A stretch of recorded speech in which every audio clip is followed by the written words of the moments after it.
What's up, everybody? It's your favorite abstract vehicles, favorite nerd, and today we are looking at the Bandai Soul, a Chogokin, Dairugger, known to most people in the States as Vehicle Voltron. This is all known to me from Robert D. of Dummies fame, and although I'm not a huge fan of this design in terms of character, I am a huge fan of a lot of what Bandai does, especially with their Tamashii Nations imprint, so I'm looking forward to checking it out. But there is a lot to check out, not only these pieces, but also accessories. First and foremost, we'll start with the display stand. It comes with the swap out piece here, so if you wanted to say Voltron or that, then you can have that. And then you have these pieces here, which go on, and this stores all of the accessories. So, here's some spoilers. You can put the blue piece there, and the other blue piece here. Then you can insert your walls.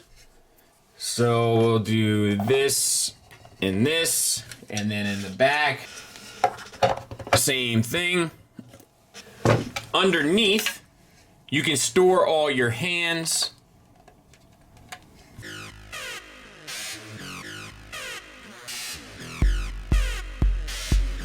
Boom. Put your antennas in.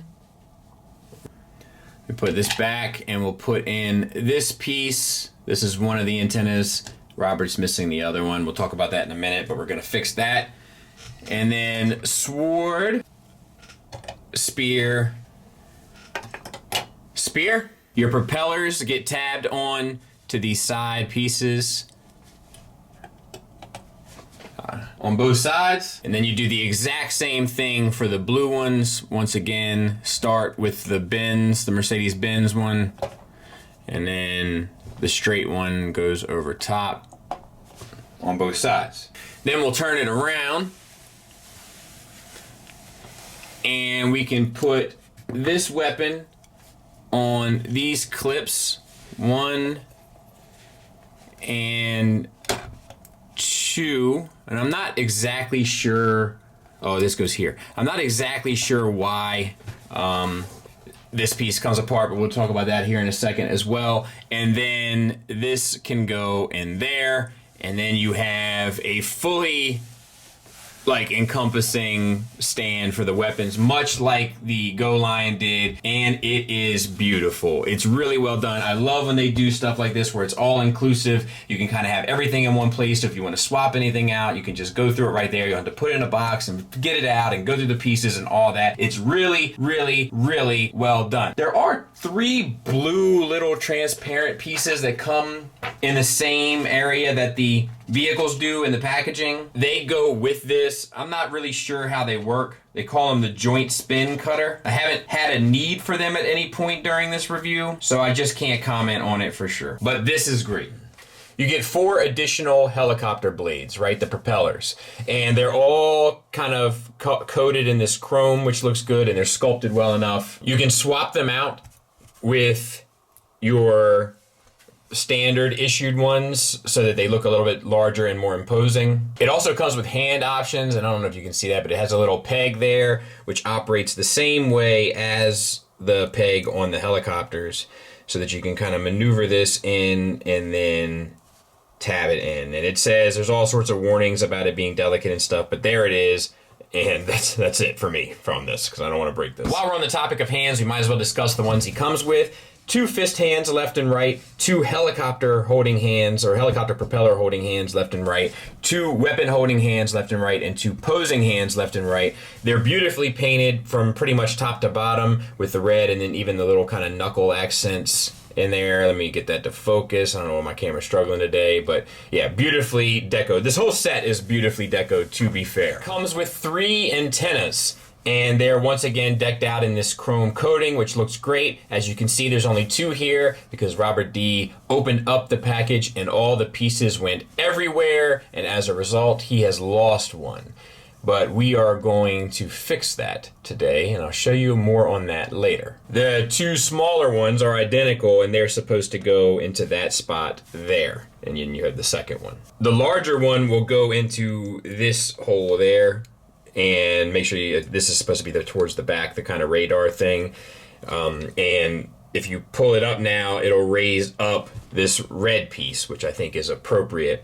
That's on the one with the white stripes. A buddy of mine once said, my shoes are like a rock show. Check out the white stripes. Anyway. He comes with a few weapons, one of which is the Sward, nice chrome plating throughout, and then the gold chrome as well. Nicely sculpted, nicely executed. And he'll hold that just fine in his holding hand. He comes with 2 Brittany spears, and they are once again sculpted beautifully and coated in this chrome. And they both have splitting points so that you can disassemble them and place them into his hand, which he will hold just fine.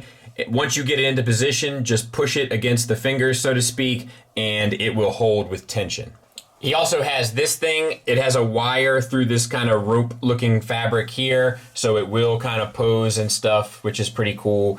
This is not coated in the chrome, rather. It's coated in a gray or silver paint, which looks good, but does kind of throw the set off a taste. This separates as well, and it doesn't look cohesive with the rest of the accessories. I'm not sure if that's intentional or as a result of having to thread this through or whatever they had to do there. But it doesn't look like it's part of the same set in that regard. He will hold it in his holding hand. It is a little challenging to kind of get it into the opening there between his thumb and forefinger, but it is possible. I just worry about the long-term kind of result of that, what it'll do to it. But he does hold it. And also I should say that the missile comes off as well. So this thing breaks into numerous pieces. He also comes with 4 of these Energized propeller blades, which are just the propeller blade kind of sculpts, like with this blue metallic translucent, which does look good. It's sharp looking, and it actually, I think it does give the effect of energy. And he'll hold those the same way that he does the chrome ones. He also comes with this piece. It has the metallic blue and then the white paint. It's basically this piece from here, except it has a different function. And you can take this and take this blue metallic flecked translucent piece like we talked about before and combine them. Ooh, that's tight. There, as a kind of energy sword. And then use your opposing hand, which has a slot that this tab will slide into. Obviously, I would have to switch this around now, but you get the point. Lastly, he has this piece, which you can take the head unit, so to speak, and pull this off, and then add this on for like a cleaner robot look, which is thoughtful. So let's talk about the vehicles. We have the metallic blue paint, the gold paint there, the translucent over top of what looks like metallic paint, which looks beautiful on every piece they do this to. And then the white paint, red paint, like it's really well done. Obviously we already know this comes off. This piece back here doesn't seem to move at all. And the feature that it has is you can take these side pieces and flip out the landing gear so that it will then sit like that, which isn't much better, but it's something, I suppose. You have the 2 helicopters. You have the red, it looks more like a flat or a glossy paint here, and the white with the propeller blade that spins, and you have the landing gear that flip down. The same features are identical on the blue one, but I will talk about the Deco if I can get there. So there's your landing gear, so it'll sit just fine. The blue one has that blue metallic paint, once again, that looks gorgeous, and it has the same kind of translucent approach to the windshield, which also looks great. All of the blue, in particular, on this set looks amazing. The deco of it is amazing. I don't know why that is. It's a little off. Oh, because the combiner port. Let's see. You just have to finagle it a bit, but it should work. Let me see if this one's any different now that we're going through it. I didn't want to have to do this to all of them, but it might be worth it if there's a potential balance issue, which there may or may not be. Let's see. No, that was fine, so you can work it out somehow. You have this kind of starfighter thing, which has always been my favorite of the set. Deco-wise, once again, that looks good, and then the red is done the same way, and the white, we have the accents there on the back.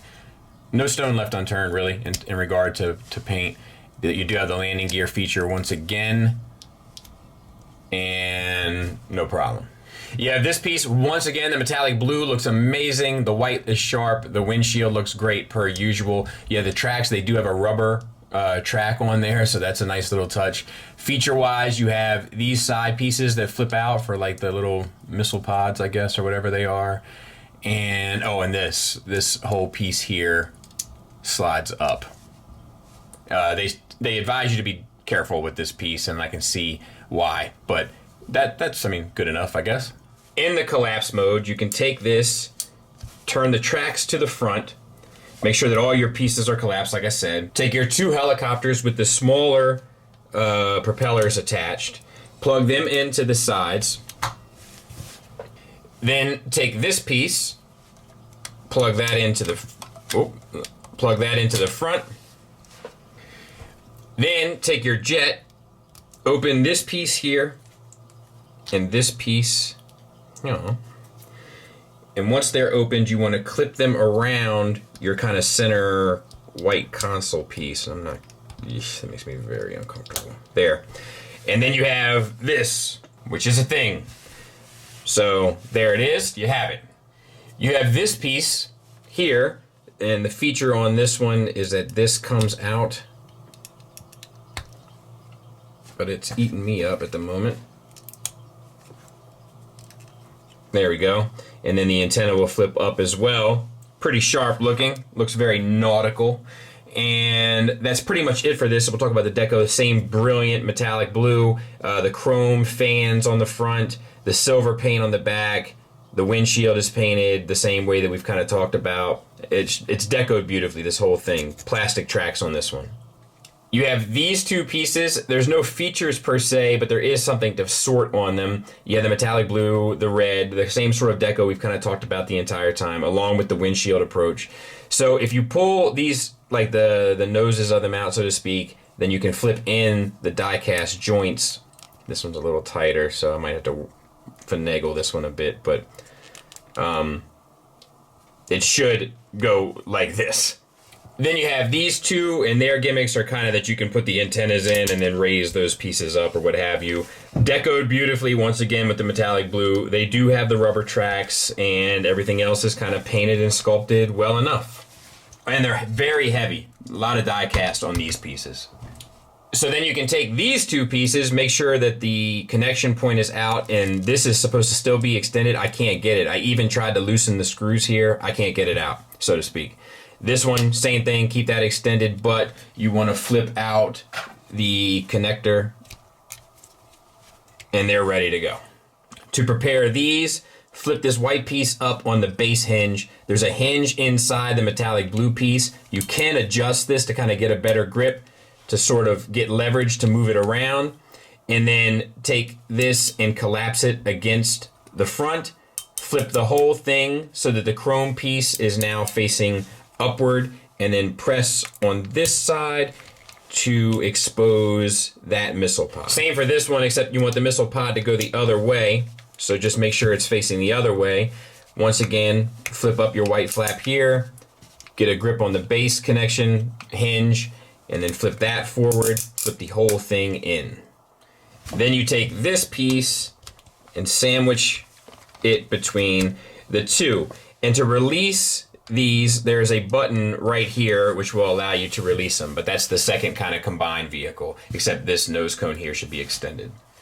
Moving on, we have this piece. The black does look great on here, and it's a nice breakup to all the very vibrant colors, I feel like, and also it has the yellow and the red, very Voltron-y, right? Like, it gives you the Voltron feels. Plastic tracks here, and we have, feature-wise, this flap opens, and then this little kind of satellite thing comes up. They advise to be delicate with this as well.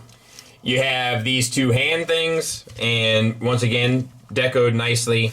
We have rubber tires, so that's nice. This one's a little top heavy, not sure what's going on there, but you see he wants to kind of dip low on them. They roll just fine. They're painted well. Nothing else really to say.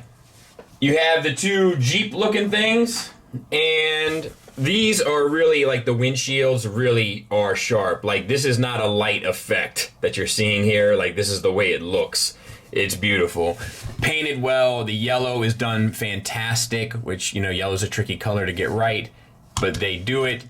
The tires come down and then out on both. And that is kind of the feature to these two. Pretty cool. Okay, last one. So take your hands, fold in the tires to the underbelly of the vehicle. Be careful because the treads do want to come off a bit, the rubber tires rather, and these two are good to go. Take your Jeeps and flip up these connector pieces here. And I found it that the wheels don't want to kind of stay locked, especially when you're putting pressure on it. We'll probably see that a bit more here in a second as we take this piece and use these C-clips here. And this, I feel like historically, is always the more challenging one to kind of not fall apart. So we're gonna do our best. And if the wheels collapse, then they collapse. And if he dies, he dies. Take your hands, there's a little tab on the back of that. Slide it in to the white box here, so to speak. Also be mindful as you're clipping this thing, make sure that the box doesn't have a slot here on one side, so make sure that the slotted side is facing forward. And that's it. So there's this thing. And there they all are. And you know, they're kind of, this whole set is a little bit more suggestive, right? Than anything kind of concrete. It's very abstract, right? But the good news is most of the components fit well together. The only one that I'm having an issue with is this one, having it stay stuck in. It doesn't really want to fall apart when you have it set up for display or anything, but as you go to maneuver it or move it around like that, I have a hard time getting that piece to lock in. And I may just not be pressing it hard enough because I don't want to, do any harm. But that's the only problem I had. Everything else pretty much stays, no matter where you grab it together. So I think that's really well done. The last Vehicle Voltron set I took a look at certainly did not have that in its corner. It fell apart quite easily, and there it is with Tiger Tracks. Now, going to combine mode, you can pretty much keep this one the way you have it. The only thing that you have to do is open up your tracks here from this tab down at the bottom, I'm an idiot, and fold this piece in, and then flip this connection point out, and closing that back up. Once again, you can do the same for this. You do have to slide that white piece in. I didn't show that, so I guess it's worth showing again. Open this up, fold the blue piece in, fold the gray piece out, close back up. For your yellow Jeep, collapse the C-clip, insert this part of the red with the white stripe into it, then collapse the wheels around it.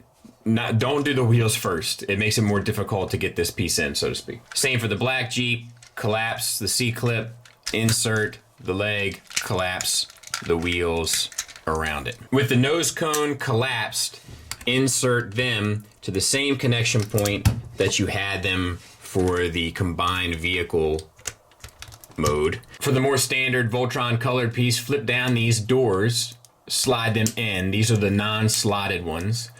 Take these pieces and carefully flip them up to move this joint down into position, and then you can fold those back down, and then at the top flip this piece up and then slide it. It's supposed to slide down. It was just stuck. I got it. So you have it like that. Then you can take your two connector points and slot them into the nose cones. I didn't mention it when I talked about this one initially, but these two side pieces flip down as well. So flip those up if you haven't already. Flip this down, flip that down to collapse the whole thing. And now what you're kind of doing is making sure you have, so one is the waist swivel and one is the ab crunch. So just make sure that you have it oriented properly. And then you can place that inside the black box, so to speak. Now, some of this that was attached to this, you could probably just leave in the spot. Straighten your tracks back out. On the underside, take this flap, slide it up to expose the port, and then you can slide that down on the body. Now you can take your blue helicopter with your red hand, and it has grooves for all of the fins of the helicopter. Slide that into position. Same for the red. Attach them. Open up the face here. You can swap out this piece in the back if you'd like. To me, it doesn't make that big of a difference. And put it back onto the body. Lastly, use your C-clips the same way you did before. clip them around the middle bit of the body, and then you can sort of flap the wings and angle them back towards the shoulders. I'll clean them up, we'll take a look at them. So let's talk about them, and we're just gonna kind of keep it basic while we're going through the articulation and stuff, and then we'll show some poses there at the end. So the head, we have the swivel, maybe the slightest bit down, but nothing really. It's pretty much just the swivel that you're getting there. Disregard that the head does pop up a bit, and that allows you to get a little bit of forward and back movement on the head. The head sculpt does look nice, it looks accurate, it's painted well, etc., so no issues there. The shoulders, you get no, I'm wrong. This one is just tight. So you get an outward shoulder movement. It's not the greatest range in the world, but for a combiner, I think it's fine. No issues there. Breaks up the sculpt a little bit, but it's also cleverly done, so I dig that. But then you gotta kind of collapse it to get it back down. And this one doesn't want to stay in really well. You also get a butterfly joint forward, so that's a nice touch as well. Bicep swivel, double jointed elbow, limited range. That's a bit of a bummer. Wrist swivel, and the wrists do actually hinge out, and then you can get up and down and an outward movement. So that's nice as well. Same for the other side. You do get a reverse ab crunch and a bit of a forward ab crunch. And I wonder if you swivel, does that swivel? No, I don't think so. And then you get the waist swivel. So that works well. Moving down to the lower body, I'll adjust the camera a bit. You have hip skirts here. They'll get out of the way for a universal joint. Forward to there, holds well. And ratcheted out to the side, but doesn't really hold well. Probably just enough to keep the tension on the pose, which would be fine. Thigh swivel where it plugs in. Double jointed knee with a great range and really well executed and clean. And then the ankles, you can slide them down here on this joint. You get a little bit of a swivel, which I actually like, and you get a rocker, and you get an ankle tilt up and an ankle tilt down.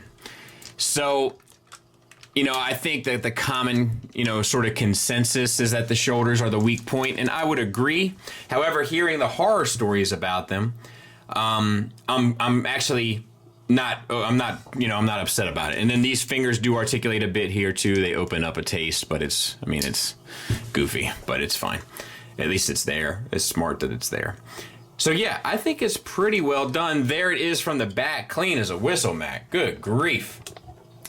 I guess that's one of the kind of, pleasant surprises you'll get when, most of the vehicles don't really look like anything. But it's clean nonetheless. I'm actually happier with this than I thought I was going to be hearing some of the first impressions out there.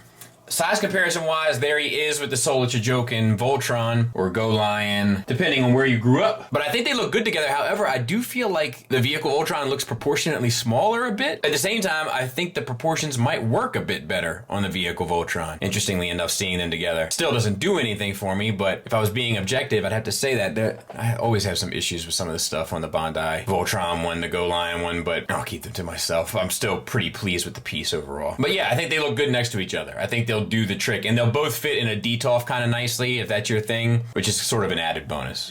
Final thoughts wise, let's start with the negatives per usual. So the biggest and most glaring negative is the shoulders. Specifically on this one, the blue shoulder. But it has mainly everything to do with the connection point and less to do with the engineering. The connection points are their own issue with this thing, which we will get to here in a second. But the shoulder joints do not connect securely on this one, and they should have had stronger ratchets for pretty much every motion, because as you go to pose it, you will realize realize, if yours is anything like the one I'm looking at, that not only is it somewhat limiting by the engineering, but not as much as it is limiting by the strength of the engineering, by the hardware, by the ratchets, and by the connection. But let's stay on connection points for just a minute. The connection points, and I missed this, but Robert D made a good point when we had a brief discussion about it. The connection points are problematic because they're so inconsistent. There's so many different ways to lock things in, to release things, to combine things,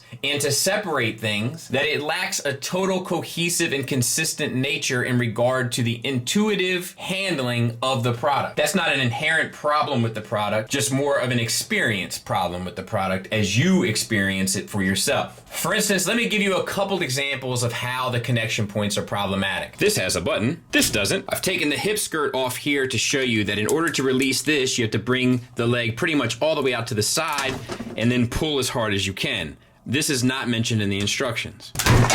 This has a button, this has a button. This has a slide, this has a slide. Remember how I said that this one was stuck? It isn't. In order to extend this piece here, you're supposed to release this, but as you saw earlier in the review, I didn't have to for this one, but for this one, I do. And now that one works fine.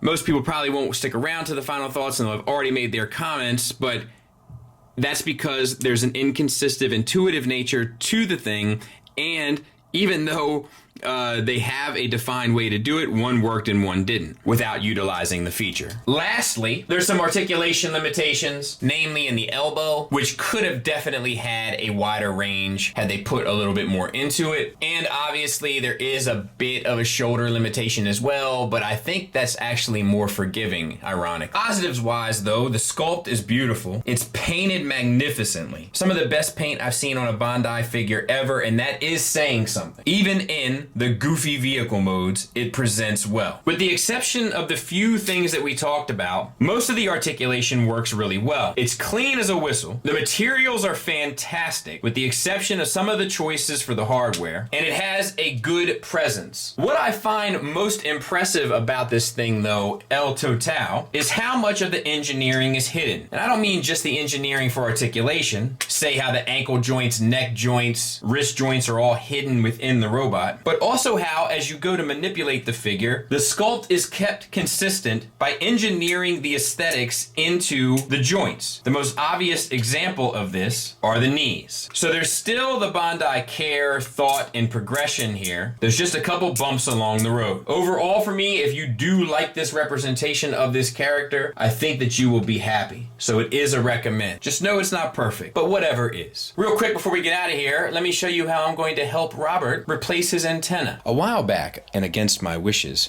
Robert D got me a thing of jacks. Like you throw the ball and you pick up the jacks, and he got it to be an annoyance because he knew it would be a pain in my rear end, picking up jacks all over the place, my kids playing with them, stepping on them by accident, etc., etc. So I was thinking about it, and you know what would be, I think it was actually my wife's idea, you know what would be a nice replacement for an antenna, and it even has a bit of a peg? A jack. So we're just going to send that right on back with Mr. Robert D. Enjoy, sir. Thanks for listening. Thanks for watching. Until next time, take care.